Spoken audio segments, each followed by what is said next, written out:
আজকের recipe mango ওয়াফেলস। দেখে নিন। তার জন্য চাই আমের পিউরিটাকে একটু ছেঁকে নিতে হবে যেন কোনো দানা দানা না থাকে। তারপর একটা প্যানে ওই পিউরিটাকে দিয়ে একটু জাল করতে হবে। তারপর একটু চিনি তার মধ্যে অ্যাড করতে হবে। এবার দুটোকেই ভালো করে জাল করতে হবে। বেশ একটু জেলি জেলি ভাব চলে আসবে জাল করতে করতে। তখন আপনি একটু লেবুর রস এই পিউরিটার মধ্যে অ্যাড করবেন।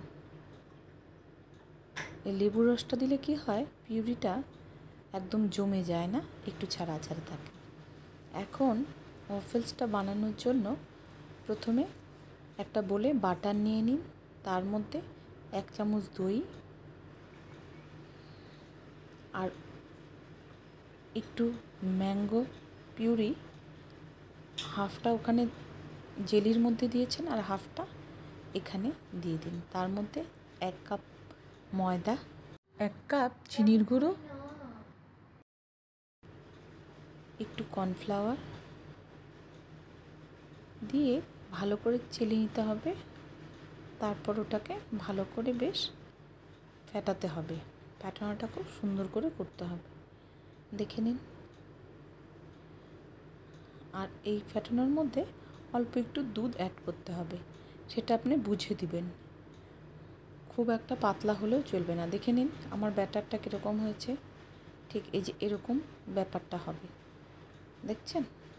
এর থেকে যেন বেশি দুধ না দিবেন, দিলে পরে পাতলা হয়ে যাবে। আর এই প্যানটার মধ্যে একটু বাটার ব্রাশ করতে হবে, প্রিহিট করতে হবে 2 মিনিট। তারপর বাটার ব্রাশ করে এই প্যানের মধ্যে এই ব্যাটারটা দিয়ে দিতে হবে। দেখে নিন আমি কীভাবে দিচ্ছি। দিয়ে চাপা দিয়ে দিতে হবে আর 3-4 মিনিট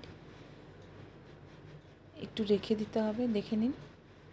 তারপর হয়ে গেল, বাস। আর ওই পিউরিটাকে ঠিক এভাবেই ওয়াফেলসের উপরে ডেকোরেশনের জন্য দিয়ে দিবেন। খেতেও ভালো লাগে আর দেখতেও ভালো লাগে। আর যদি আইসক্রিম থাকে তবে তো কথাই নেই, উপর থেকে আইসক্রিম দিয়ে সার্ভ করুন।